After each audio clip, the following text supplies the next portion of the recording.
This video is for you if you have a history of successful results behind you, and yet you feel a lot of doubt and you feel you're on a sinking ship. And this happened this week only, that I was speaking to a very successful entrepreneur who has close to 100 people now in their team and a history of successful projects. And this person is so committed to their work that they told me that what their dreams are, they are ready to cut one of their hands off if that is required to make those dreams successful. So that's their level of commitment that they bring for themselves, and not just for themselves but also their employees. They told me things that they have done for employees which are not normal, which not everybody does. So this person is highly committed, and yet the words that they use, the exact phrase is that I feel like I am on a sinking ship. And we spoke for maybe 30 minutes, but during this entire 30 minutes, I was totally confused, because at one level, this person was giving me examples of why he is so committed. He was telling me stories of what he does or what his company does in various cases, like he shared a few examples during the COVID time. Yet, after saying that, after giving me his dream, his vision, he would immediately go back to doubting himself. And he would immediately go back to, oh, this is not possible. I will never get this done. I am on a sinking ship. I feel like a fraud. And he wasn't aware of that. And I asked this person, I stopped the conversation. I asked him, can you see what you're doing? And he said, what do you mean? And I told him, can you see that you're giving me such wonderful examples that I'm almost I'm feeling very inspired and motivated by what you are sharing that your vision is. And then right after that, you give me so many doubts, or you give me so many reasons why you are not the best person to lead your company, or why you are not the good leader that is required. At the same time, you're giving me examples of so many times when you have gone beyond. And I speak to leaders all day, and this person was left bemused because he was not aware of that. And I asked him, can you see what you're doing? You're creating like an inspirational vision leadership, which everybody I think will get inspired by, like I am getting. And then immediately you turn into a very different person, and you start talking about all the reasons why you're not the best person to lead, or why this is not going to happen. So when you speak, where are you speaking from? Are you speaking from your vision, or are you speaking from your self-doubt and fears? I told him that from what I am hearing, any ship with you as the captain cannot be a sinking ship. And simply, if you can listen to what you're doing and also where you're operating from, because he certainly has those dreams or visions of the future, so he does operate from the future, right? And his whole body language shifts, he talks very animatedly, but then immediately after that, he starts to operate from a place of fear or doubt. And then once again his body language changes, and he kind of constrains himself and starts to speak in a very different tone. And this was unaware to him. So, and what we addressed, right, the fear itself is not a problem, right? Anything big, anything huge which you plan to take on, you will obviously have fear, you will obviously have doubt, because it is something which is new, something which is bold. So the fear itself is not a problem, but what creates a problem is that you're not willing to acknowledge that there is fear there. And that leads you into rambling, or like that leads you into a rabbit hole without even you realizing that you are in the rabbit hole of just rambling or giving excuses, or like as soon as you share your vision, you start talking about why it is not possible. So simply, if you can slow down, if you can listen to your fear, and that's okay. The fear and the doubt is okay. What this person is trying to do is so huge that if he speaks his vision out in the public, he might even be mocked, right? So, and this is a sign of a wonderful leader who can dream so big.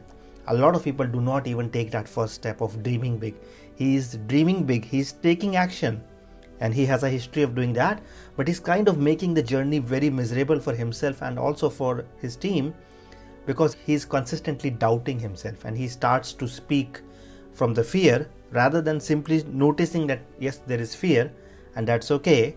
Take a deep breath, let it go, don't indulge with it, acknowledge it, and then once again come back, get connected to your commitment, to your vision, and then speak from there.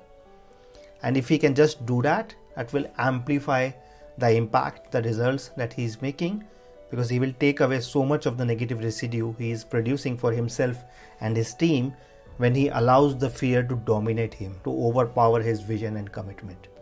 And it's not like fear is wrong. One of my biggest learnings is that fear never stops us. It's not that fear is stopping you from becoming a good leader. What actually stops is that we stop fear, that we don't allow ourselves to experience and acknowledge that we are fearful.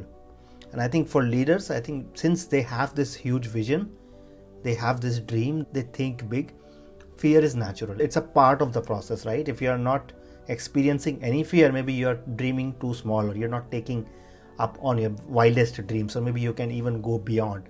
But fear never stops us. What stops us from our leadership or acting as a leader is that we do not acknowledge the fear. We do not allow the fear to be. And if we simply allow the fear to be, it will dissipate. It will not stay with you. But if we don't allow, if we try to suppress it, if we try to hide it, then it kind of stays with us in our body, in our language, in our tone of voice, and others can see it, right? You cannot fake it. Others can see you if you are scared, if you're doubtful, if you are questioning yourself, even as you're talking about your dreams. So you cannot hide this. And this reminds me of a quote by Joseph Campbell, that the cave that you fear to enter holds the treasure that you seek. And especially with fear and fear of failure, I think this is very true, that the more we can make ourselves okay with the option of failure, with a chance that this might not work, the more it will allow us to be committed. We don't want to fail. Obviously, nobody wants to fail. But if we don't allow that option to be there, if we don't make it okay for us to fail, it will take away from our commitment, because the fear will continuously pop up and we are not making it okay to be failed. Because anytime you're doing something, failure is just one of the outcomes. You take a step forward, not every step lands perfectly. Sometimes you land on the wrong foot, sometimes you land on the wrong muscle, sometimes you twist your ankle. And this is part of life. If you have a big dream, if you have a big commitment, then make it okay to fail, because the more you can make it okay for you to acknowledge and see failure and then speak from that, the more you can allow your passion, your commitment, your vision to come out. And that is what leadership is. So once again, the cave that you fear to enter holds the treasure that you seek. Such a powerful quote by Joseph Campbell. So once again, to anybody who might be listening and who might have a dream, a vision, yet at the same time doubts, confusion, that's perfectly okay. That's perfectly okay. Listen to your commitment. Make it okay for the fear to be there. That's natural. But take a deep breath, and instead of rambling or operating from a place of fear, which can take us into a tailspin, simply come back and speak from your commitment, right? And whatever your commitment requires, then do that. Allow the fear to be there. Listen to the fear. Make it okay for it to be there. Make it okay for that failure to be a possibility. Because if you never want to fail, you're kind of holding yourself back, because you're making the container too tight for yourself. Like you're putting yourself in a box, and then you think that why does it feel like a cage? A lot of people do not even start. If you have started in the direction of your dreams, that itself is a huge step. Allow the fear, the doubt, everything to come up, and there is a point to deal with that, and we'll deal with that. But when you're speaking, when you're talking, simply speak from your commitment, and if you lose that, simply come back to that.